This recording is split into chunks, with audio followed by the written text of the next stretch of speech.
ไปห้างเงินเลยนะครับไปห้างเงินทางไหนนุน้องไปห้างเงินทางไหน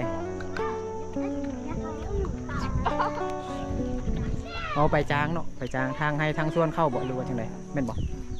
เตรียมจะเอาพัวแล้วมีพระเอาอะวันนั้นน้องนุว่าไอ้กลับไปแล้วก็กลับมาอีกเด้อว่าซั่นเนาะไอ้ก็กลับมาอีกพวกนี้นักนะอันนี้นะฮู้บ่อันนี้มันขนมหยังเรื่องๆนะสลีแม่นแล้วข้าวโพดพี่น้องเนาะปลูกมันต้นบ่ปลูกสิปลูกแต่อันเขาเนาะเขากินมันบ่เอาขนมมาเด็กหน่อยกันครับใส่น้องฮะเอาไอ้ซื้อขนมมากระไรนี่ไอ้มาแต่ใส่ยะก็มาแต่ใส่ยะนี่แหละละเอาขนมนะ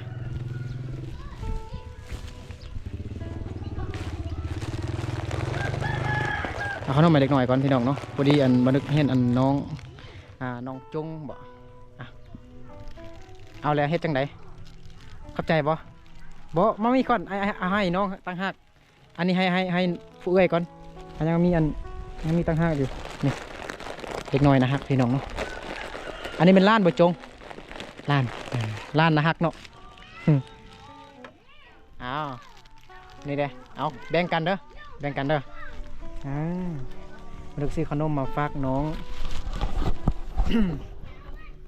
มาฝากอันน้องนุพี่น้องเนาะเพราะว่ามื้อนั้นก็เราว่าอายกลับไปบ้านแล้วก็กลับมาหาน้องอีกเด้อว่าซั่นเนาะมื้อนึกก็ซื้อขนมให้เราแต่ก็ขนมเนี่ยก็เป็นอันพอดีผู้ใหญ่ใจดีเพิ่นฝากเงินมาเด็กน้อยให้ไปซื้อขนมให้แจกเด็กน้อยเนี่ยแล้วก็ให้น้องนุเด้ว่าซั่นพี่น้องเนาะ ไปจงเดี๋ยวจงสบายดีกันสบายดีโดยไปน้องจงเด้อน้องจงมันยังเข้าเรียนอยู่ม.ยังเกาะม.3อยู่ม.3เขาอยู่สยะแม่นบ่อยู่ม.3ปีนี้จักปีเหรอจง14 14 ปีพี่น้องเนาะอยู่ม.3น้องจงมีผู้บ่าวแล้วบ่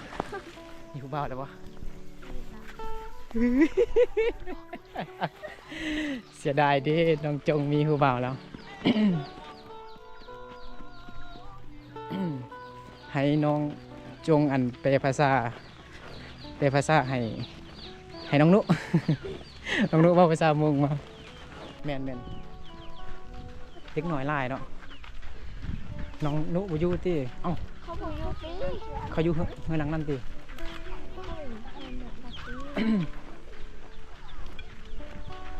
นะเข้าไปอยู่บ่เอ้ยนุอยู่บ่อยู่พุ่น ไปอยู่พุ่นอยู่เฮือนหลังนี้เนาะเอาตามคำโคตามที่น้องนุว่าเมื่อนั้นอายกลับไปแล้วกลับมาหาน้องอีกเด้อว่าสั่น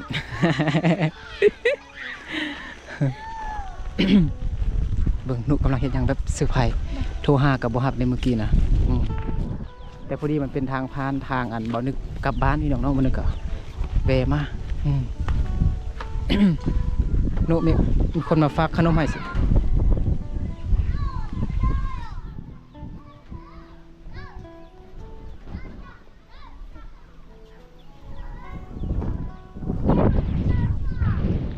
นุอยู่บ่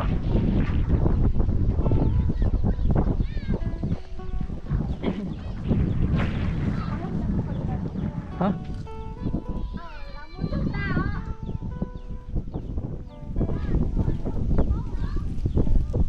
จิเป้าเฮ็ดจังได๋ล่ะบัดนี้อยู่หั่นน่ะติบ่เกือบให้หยังหรือว่าอยู่เฮือนนี่บ่จงนะน้องนุก็บ่ได้เข้าเรียนแล้วก็เนาะอยู่บ้านเฮานี่คือว่าผู้สาวใหญ่นี่เขาไปไสหมดแล้วเขาไปโรงเรียนบ่หรือว่ามานี่ไอ้ขนมมาฝากบักกะลายดิมานุมาไอ้ซก ห้าสัญญาณมาไปโนมานี่ไอ้จะเอาขนมมาให้นี่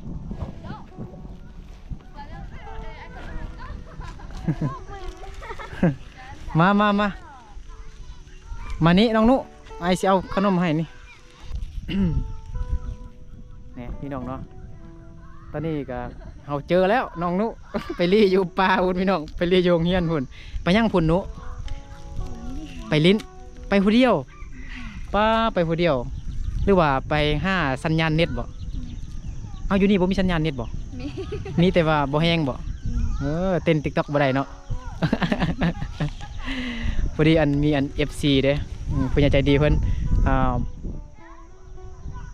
ซื้อขนมให้น้องนุให้ไปฝากน้องนุเนาะให้อ่านนี่ซื้อขนมให้ฝากให้น้องเพราะว่ามื้อนั้นให้อ้ายกลับมาอีกอ้ายก็กลับมาอีกโอ้แม่นบ่ มื้อนั้นน้องว่าจะได้ก็เว้าอีกดูนะมื้อนั้นลองเว้าอีกจังได๋ฮะอ้ายกลับไปหรอกกลับมาอีกแม่นบ่แม่มื้อนั้นน้องนุว่าอ้ายกลับไปแล้วก็กลับมาอีกเด้อว่าซั่นเนาะอ้ายก็กลับมาอีกเดี๋ยวสิให้จงเปรียบคันน้องบ่ฮู้ภาษาลาวปานใดหั่นก็ให้จงไปให้น้องคือบ่เข้าโรงเรียนเฮ้ยบ่ตอนนี้นะตอนนี้นะตอนนี้บ่เข้าน้อง ให้จงไปให้เดี๋ยวจักหน่อยไอ้จริงเดี๋ยวเอาขนมให้น้องก่อน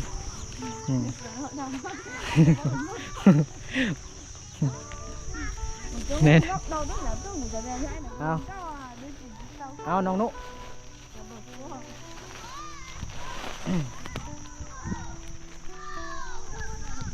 โอเคจังไหนเอา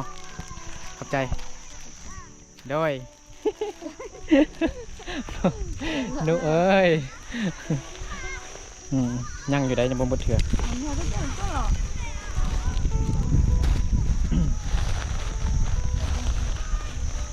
สั่งน้องตัวมันต้องตัวเลย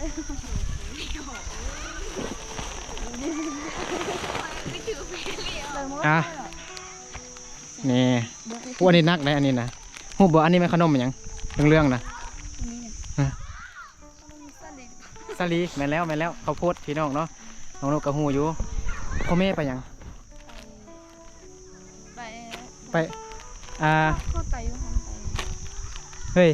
หาจงไปหายได้ปนึงก่อนมาอยู่นำน้องปนึงก่อนเพราะว่าน้องนุกับบ่ค่อยฮู้ภาษาลาวปานใดเนาะพ่อแม่ของน้องนุไปใส่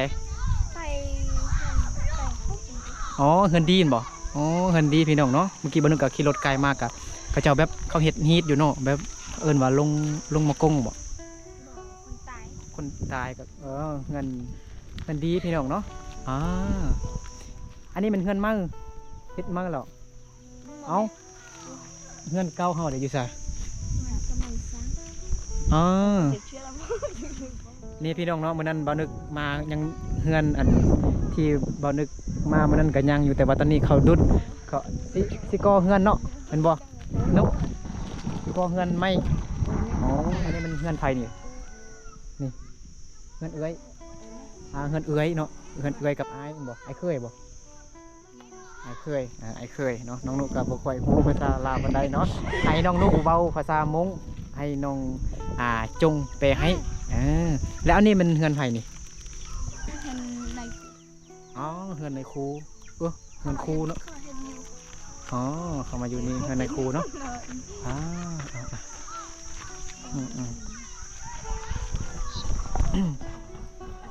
มีขนมอมยิ้มให้เด็กน้อยไปดึง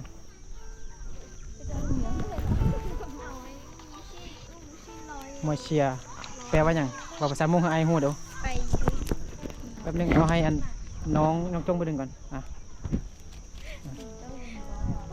โอ้เจ้า บ่แม่นว่าภาษามงบ่ได้เนาะแป๊บนึงนะทายไปนึงนะเอาขนมไปก่อนเฮ้ยคือว่าขึ้นในคู่จ้ะเขาไปอยู่แล้วเซาอยู่ในคู่เซาอยู่ หรือว่า ครู ในครู เรียกว่าอันคนบ่อยู่แล้วเข้ามาอยู่ อ๋อในครูบ่อยู่แล้วเข้ามาอยู่อ่านุเงินในครูบ่อยู่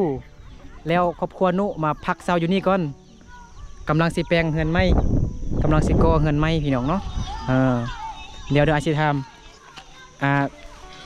ครอบครัวน้องเฮ็ดไห้เฮ็ดสวนปลูกหยัง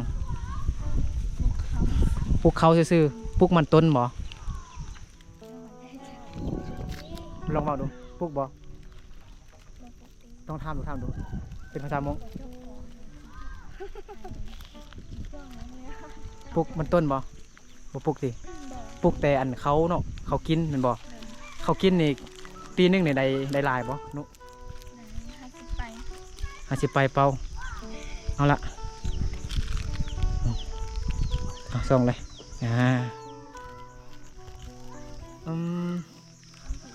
มันแดดออนพี่น้องเนาะมันบ่แม่นแดดเท่ๆเนาะมันแบบแดดออนก็ยังบ่ฮ้อนเถื่อพี่น้องให้น้องนุอยู่นี่ก่อนเพราะว่าเฮาเข้าไปในเฮือนแล้วมันจะมืดเนาะ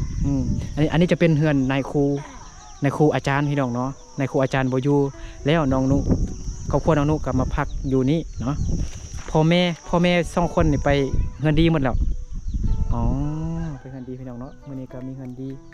เฮือนคนเสียชีวิตพี่น้องอยู่บนอยู่เทิงบนพี่น้องเนาะบรรยากาศอยู่ที่บ้านของน้องนุพี่น้องเนาะเด็กน้อยกำลังลิ้นอยู่คนจังไรเอาลูกอมยิ้มให้เด็กน้อยก่อน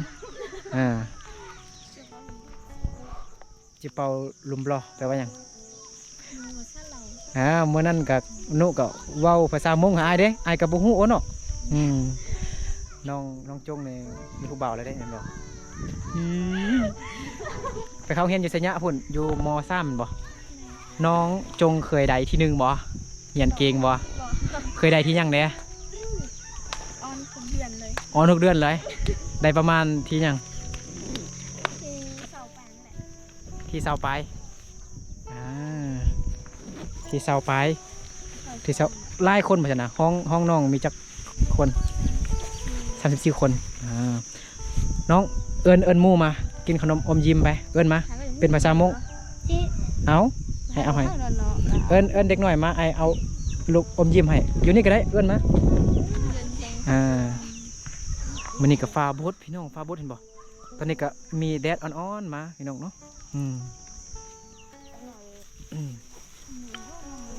มันจะเป็นทางบ้านเบานึกจะใกล้ไปบ้านน้องนี่พี่น้องเนาะแบบเป็นบ้านเกิดเมืองนอนของเบานึกเนาะพี่น้องเนาะแต่งนั้นพุ่นพอมาแล้วเป็นบ่พอมาแล้วมาเรียนแถวมาเอาลูกอมมา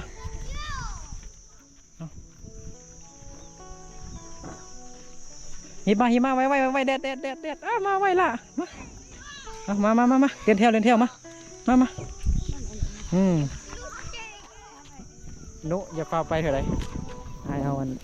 ขนมให้เด็กหน่อยก่อนมาเอาเฮ็ดจังไดเอาแล้วเฮ็ดจังไดบอกเขาดูเอาของจักผู้ใหญ่เฮ็ดจังไดในครูสอนบ่ฮะ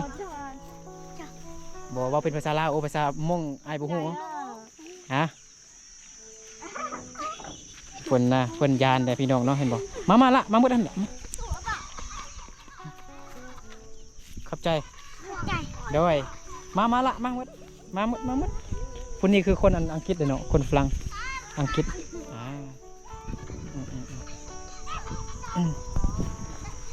โอเคตอนนี้กับพอดีแดดมาพี่น้องเนาะพอดีแดดออก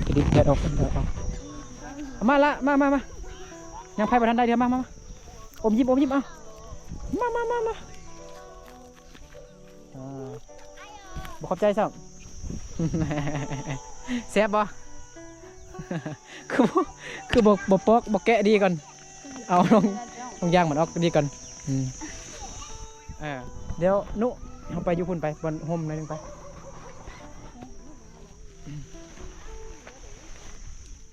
กินน้ำก่อนน้ำอยู่ใส่ไปแซ่บบ่โอ้ยสบายดีพ่อพอดีมา จากอันเฮือนดีพี่น้องเนาะโดยสบายดี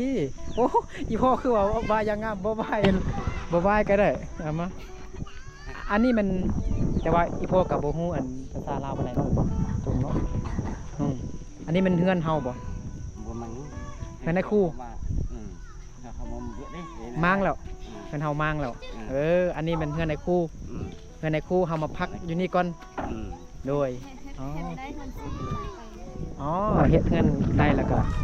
เฮ็ดเฮือนเป็นแล้วก็ก่อเฮือนได้แล้วก็ไปอยู่พุ่นพี่น้องเนาะตอนนี้มัน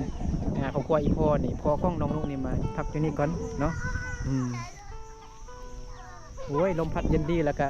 บ่มีแดดต้องได้อ่อนๆซื่อๆเนาะบ่เป็นหยังเนาะเราเคยตักแดดแล้ว เนาะครอบครัวน้องนี่แม่นเฮ็ดแต่ให้ภูเขาแม่นบ่ส่วนมันต้นบ่เฮ็ดอ๋อเฮ็ดภูเขานี่เดือนปีนึงนี่ได้50 เป้าสิอ๋อคุมกินบ่หรือว่าบ่คุมกินบ่น้องลองว่าเป็นภาษาเมืองเนาะหรือว่าได้ซื้อกินอีกบอกเขานะน้องบอกบ่ซื้อนะคุมกินอยู่เนาะอ๋อคุมปีอยู่คันสมมติไปห้างเงินนี่นะครับไปห้างเงินทางไหนนุน้องไปห้างเงินทางไหนเอาไปจ้างเนาะไปจ้างทางให้ทางส่วนเข้าบ่หรือว่าทางไหนแม่นบ่อ๋อไปส่วนมักโมมักทั่วไปบ่ไปเนาะแต่ว่าช่วงนี้บ่เห็นน้องนุไปใส่เด้บ่ได้ไปทางสวนเถอะบ่บ่ได้ไปเถอะแล้วปีนี้ทางสวนแล้วหรือว่ายังทำยังบ่ได้ทางเถอะโอเคอันนี้มัน14 ปีทั้ง2คนเลยพี่น้องจงกับ14 ปีแต่ว่าน้องจงยังเข้าเรียนอยู่ม.3 เนาะแต่ว่าน้องนุนี่เข้าฮอดแต่ป.5 เนาะประถมออกแล้วพี่น้องเนาะเตรียมจะเอาผัวแล้วบ่มีพระเอาอะเดี๋ยวบ่มีพระเอาเนอะนุโอเคพี่น้องเนาะก็ตามคำขอของ FC ได้เนาะให้บ่นึกกลับมาหาน้องอีกแล้วก็บ่นึกก็อยากมาหาน้องอีกเพราะว่ามื้อนั้นก็น้องนุให้อันอายมาหาอีกแม่นบ่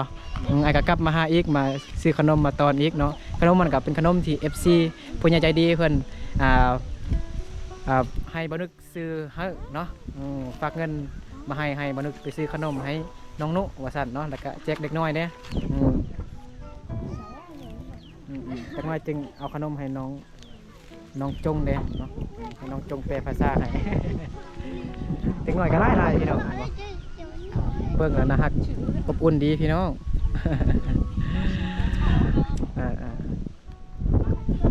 โอเคเนาะ